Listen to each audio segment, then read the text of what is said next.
الحمد لله حمدا كثيرا طيبا مباركا فيه، والصلاة والسلام على سيد الأنبياء والمرسلين محمد وعلى آله وأصحابه أجمعين. أما بعد، زما عزتمندو، دین د اسلام درس او شپېته خوونه لري. رسول الله صلی الله علیه وسلم فرمای: الله عز وجل شکل یو بندلا اراده د جنت د داخله دوه کی په دې خوونه کې د بازو خوونو توفیق دل ور نصیب کی شاغه به سبب شي د دې خبرې د جنت په طرف باندې د سړی روان شي. قران او سنت الحمدلله دا ټول تشریح کړي دی، واضح کړي. زکه هیڅ یو شی نشته مګر قران او سنت کې ذکر دی، اصولن ذکر دی، فروعن ذکر دی. کوم کې ارله سره امام ابن کثیر رحمه الله فرمایي دا به بیر خبره ده چې موږ په شی باندې پوي ګونه دا بس موږ نقصان نه. دا خبره د خلکو غلطه راځي. سلويک په سر دین هغه د ایمانو تشریح شوی دی، قران او سنت کې نشته. مونږ چې کله یو شی په قران او سنت کې نه غیله به سره مونږ دین نه وایو. دین هغه دین دی چې رسول الله صلی الله علیه وسلم فرمایي: ترکت فیکم امرین، دا دوه شیونه ما به تاسو کې پرې خو دلې. کبه دوی می چرته پنځه ولګول د هدایت ولا یو ک پنځه مونږ ولا به د گمراهی په طرف روانه. هغه چې او خدل یو قران او بل سنت محمد رسول الله صلی الله علیه وسلم. دا خوونه ایجابي ذکر کړی شوی دی او سلبي ما بفضل الله وکرمه هغه ټول تشریکی کې نن پکې یو بل خو موږ ذکر کوو. هغه ته ویل کېږي القنوت نومیدی. د دې معنی لغوي او دغه شمانه اصطلاحي د قران کریم آیاتونه او د محمد رسول الله صلی الله علیه وسلم احادیث د سلف صالحینو اقوال درې په باره کې او د قشان درې اضرار دا ټول بیانو چې څه ویل کېږي. دا محدثین دا خبره ذکر کوي قنوت کې معنا د امیدای ده. اې دی وجنه سورې هجر 55 نمبر آیت کې فرمایي چې فلا تکون من القائنتين، تمکه د نو امیدونه په باره د بچی کې ابراهيم عليه السلام ډیر انتهاجات عمر والا او هغه د بچی مبارک د شنو امید غوند شو. الله ادب ورکې شنه بکیږي. دا الله عز وجل چې ته پیدا کړې په دې قادر دی چې ستاره بچی پیدا کړي او دا تر درکې. د لغت یو بل عالم د ابن الاثیر هغه دا خبره کړې وي قنوت سمنا اشد الایاس من الشیء د یوشنا ډیر انتهاجات نو امید کېدل. دا نور نشي کېدی. چا دا تفسیر کړی چې الایاس من الخير د خیر نه امیدي. د دې وجنه سلف دا خبره ذکر کړی دا چې په ټولو انسانانو کې بد انسانان هغه دي چې عام خلک د رب العالمین د رحمت نه امید کوي. حدیث کې راځي رسول الله صلی الله علیه وسلم فرمایي: سل اشید الله رحم دی. ایو اشاره راخصه پر دنیا ما په هدي ټول کې تقسیم کړی د انسانانو کې مخلوقاتو کې. د دې وجنه اس پر خپل بچی باندې تیرې نه کوي، ظلم نه کوي انسان او بل او بل. په ورځ قیامت به دغه نه نوی د یو سره جمع کې او د خپل بندګانو لپاره متوجي کی. حتی کافر انسان هم نو امید نشي دې خبر نه چې مال او الله جنت راکړي. خو سنت الله دا نه دی. سنت رب العالمین دا چې مؤمن به جنت ته شي او کافر به دغه شان جهنم ته ځي. اصطلاح کې به سره ویل کېږي. صاحب فتح المجید واجب تعریف کړی دی و استبعاد الفرج والایاس منه. یو سړی د رب العالمین د رحمت نه په کامله معنا په ډیر لری نو مې دی کې واقع شي. وسعت د شلری وګڼي مشکل شي دا وسعت راشي. امامنا وسيدنا امام شافعي رحمه الله په خپل دیوان کې یو شعر ویل دی. هغه اولنې شعر د حاصل ده دی دعي الايام. دا شپې ورځې څه کوي دا پرې د ورځ بخمخه د انقلاب راشي. ځکه انما العسر يسرا. د ار شپې په ورځ سره ناشتا، د ار مرز په ورځ سره صحت شتا، د ار فقيره په ورځ سره مالداري شتا، ار غم په ورځ سره خوشحالي شتا. نو ولې نو مې دې تکای. خو نو دا من دا پر اخر لري وګڼي. او چا دا معنا کړی دا چې الایاس من رحمت الله عز وجل د رب العالمین د رحمت نه امید کېدل. چاره چې تعریف کړی چې استصغار لسعه رحمت الله عز وجل د رب العالمین دا فراخ رحمت دا وګد رحمت دا زیات رحمت سړی زاد چې عادي وګڼي وای چې مشکل مال دا ورشيږي دا رحمت عادي وګڼي او د ډېر انتهایی ته لوی ګناه د وجه ده چې دی انسانو د رب العالمین جود څخه دغه د پاره پزاو میدان د شعوري کې ولګولو. به د یاسو د قنوت ما بین کې علماء فرقونه ذکر کړی دي. امام ابن حجر رحمه الله فرمایي وی پر رب العالمین باندې بدګماني د رب العالمین د رحمت نه امیدي در کبیره ګناهونه نه ده. دلیل په سورې هجر هغه شپږ 50 نمبر آیت ته ومن يقنط من رحمت ربه نن امید کیږي د رحمت در خپلنا الا الضالو مگر گمراهان انسانانو د الله د رحمت نو په یو وخت کې نن امید کیږي. ایدی وجنه د بدګماني پر رب العالمین باندې او د قشنده قنوت د په کبیره ګناهونه کې د علماء داخل کړي دي. انتهایی زیاته بعض علماء دا خبره کړې وي دا قنوت چې د یاس نم ډېر انتهایی زیات ابلغ دی وجه دارا چې بدی کې ترقی ده. الله عز وجل قرآن کې فرمایي وان مسه الشر کده انسان له شر ته ورسیږي یا اوس نو امید یو د قشن قانون به خفغان په دې مخ باندې ورته راکار شي. هل غرض په کبیره ګناونه کې ډېر انتهایی ته لوی ګناه ده. ای دوی وجنه کوم یو انسان چې د رب العالمین د رحمت د واقع کېدون نه امید شي نو د سړي په باره کې علماء لیکلي چې دا د یاس په درجه کې واقع دی. ای دوی یاس سره به کله کله د شو حالات یو چې شاغي ډېر ډېر انتهایی سخت دي. تصمیمونه چې دې خبره باره کې کلک شي دې خبره باره کې چې رب العالمین رحمت د واقع کېدل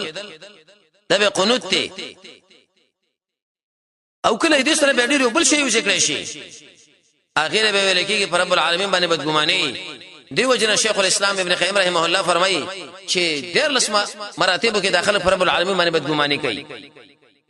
پر رب العالمین باندې بدګماني په باره کې د خلکو دا خبره او دا مسائل ذکر کو چې کله کېږي او څنګه کېږي ولې کېږي. سوره هجر سوره روم سوره زمر سوره شورا په دې ټول کې رب العالمین دا خبره ذکر کړې ده د قنوت متعلق خبره. یو حدیث کې راځي پر روایت عبد الله ابن عباس هغه کې څه خبره ده هغه فرمایي چې ان رجلا یشړیو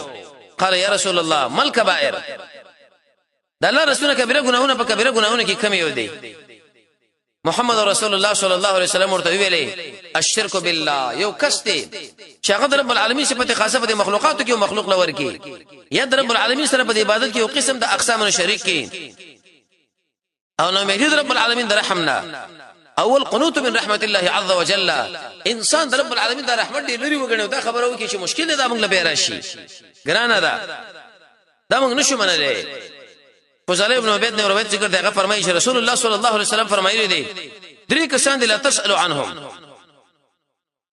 رجل یو هغه سره د فارق الجماعه چې هغه د مسلمانانو د جماعت نه جدا شو وعصى امامه د خپل امام نه فرمانی وکړه وما تعاصيا مرشق لیکن بده حال کې چې دا ګناګار وامه بلغ وینزلا او عبد محمد رسول الله فرمایي هغه غلام د ابي قچ هغه متکتف ماته به مرشي وامراه هغه زنانه د غاب عنها زوجها چې خاونتي غایب دی په سفر باندې لاړ دی اېدیر پر لاړ چې د دې زنانه د پاره د دنیا اسباب برابر کی فتبرجت بعد ذات غین ورشه ځان بجې بجنت کې د خلکو لخر کوي فلا تسال عنهما وثلاثه ندرک کسان چې غینم ته پوښتنه کیږي سان ته پوښتنه غي په باره کې نشي کېدلې رجل یو هغه سړی د ناز الله عز وجل رضا چې رب العالمین سره د هغه صادر په باره کې جنجال کوي ځکه دا تکبر د رب العالمین صادر دی دته اخلي ځم متکبر غړي تکبر کوي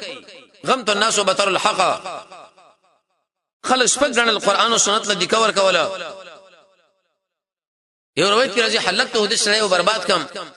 بلکې راځي قسم ته چټ ورته مات کم وفإن رداءه الكبرياء وإذاره العزة صادر رب العالمین دا کبریا دا ولنګ شي هغه عزت ته او رجل هغه سره محمد رسول الله فرمایي شک فی امر الله رب العالمین په امر کې شک او القنوت من رحمت الله رب العالمین رحمتنا امید کې شي مشکل د الله رحمت مال متوجي شي ګرانه خبره ده چې رشيږي مال زه په دې باندې به تور مثال منول له تیار نه یم دا ګرانه ده علي بن ابي طالب خبره کړې دا ډېر عجیب خبره کړې ده ډېر سره به متوجي شي هغه فرمایي چې الفقيه حق الفقيه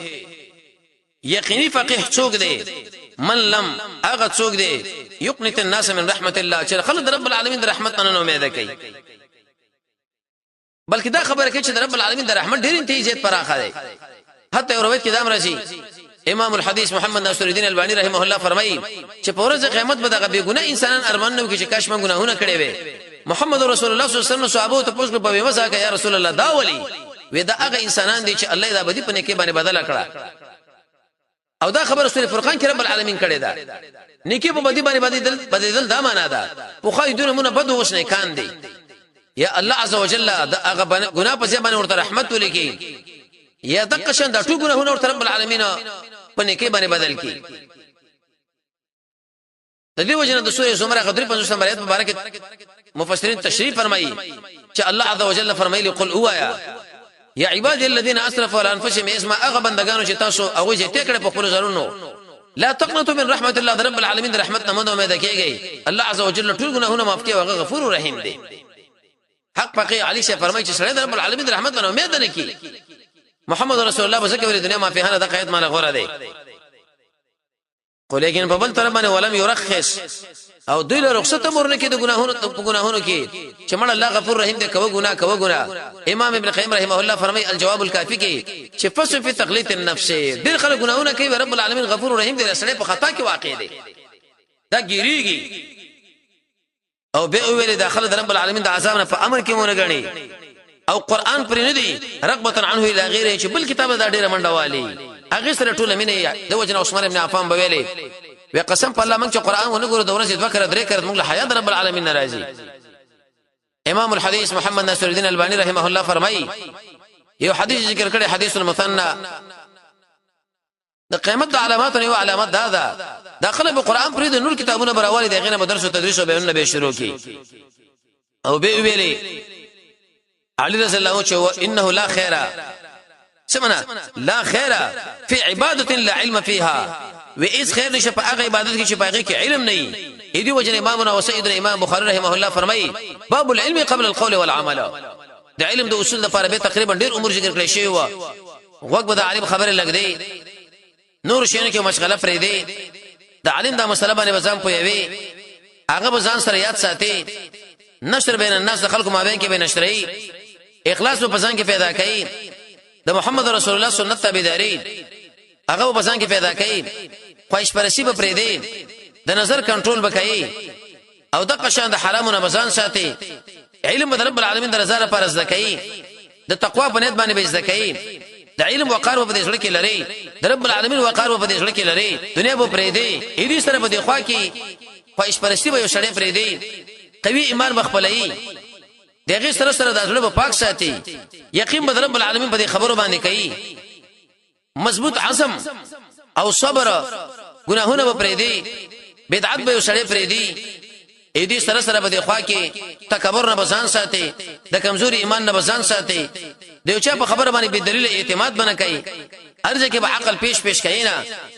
دې لور کې هغه امور او اسباب چې په دې باندې شړل علم راځي او به ویلي ولا علم لا فهم فيه او هغه خیر نشه په هغه علم کې چې فهم پکې نه ولا قراءه الا تدبر فيها هغه قرات نشي کې چې په هغه کې تدبر نه سوچا عمر بن الخطاب او عبد الله بن عمر اتکل کې تقریبا سوره بقره ول الصلاه یو آیت به ویل عمل کې به راوسو به بلت للا اې دی وجه امام ابن قیم رحمه الله حسن بصری رحمه الله عبد الله ابن عباس علي ابن ابي طالب دې ټول مسک دا خبره ده چې کله انسان قران لولي تدبر پکې نه کې اجر نشته موږ سره تدبر پیژنم نه عبد الله ابن مسعود واجب خبره ذکر کړی ده وی الکبائر کبیره گناهونه سره ویل کېږي الاشراک بالله عز وجل رب العالمین سره برخداران جوړول والامن من مکر الله عز وجل رب العالمین د عذاب نظام په امن کې ګڼل ډیر انسانان دي الله د عذاب نظام په امن کې ګڼي قران کې الله به خلکو باندې رد کړی دی اول قنوت من رحمت الله عز وجل رب العالمین د رحمت نه امیدي یو روایت کې دا راغلی من روح الله عبد الرحمن ابن حسن هغه فرمایي ولا يجوز لمن خاف الله ان يقنط من رحمته کوم سره چې رب العالمین نه یریږي په کار دا چې د الله د رحمت نه امید هم نشي بل يكون خائفا راجيا یو سره به رب العالمین نه یریږي او د قشان تم بساتي يخاف ذنوب د خپل ګناهونو بارکه به یریږي او يعمل بطاعته رب العالمین طاعت بکئی ويرجو رحمتا چې دا به نه د تقوا یو تفسیر دی او دا تفسیر چا کړی دی عبد الله ابن عباس کړی دی وی تقوا دې ته ویل کېږي یو سړی چې کله عمل وکړي یریږي چې الله رد نه کوي او تم بساط رب العالمین مخامخ د امر قبلای او باز اهل علم بداري کړی دی و شر الناس په ټول انسانانو کې بد انسانان څوک دي الذين يقنطون الناس من رحمه الله چې نور خلک رب العالمین د رحمت نه امید کوي اې دې به ډېر نقصانونه هم دي یو نقصان در چې دا دلیل به دې خبره باندې انسان د ایمان ضعیف دی بل د انسان رب العالمین نه قطع کیږي دا دلیل به دې خبره باندې چې رب العالمین د رحمت نه سړی نه امید دی عقل او د قشن فهم کم دی د شیطان په جان کې غورځيږي د انسان به قرار نه سي رب العالمین بندګي نشي کولای او د انسان به د سستو په مرتبه باندې روان دي الغرض محمد رسول الله صلی الله علیه وسلم فرمایي دین د اسلام 360 خوینه لري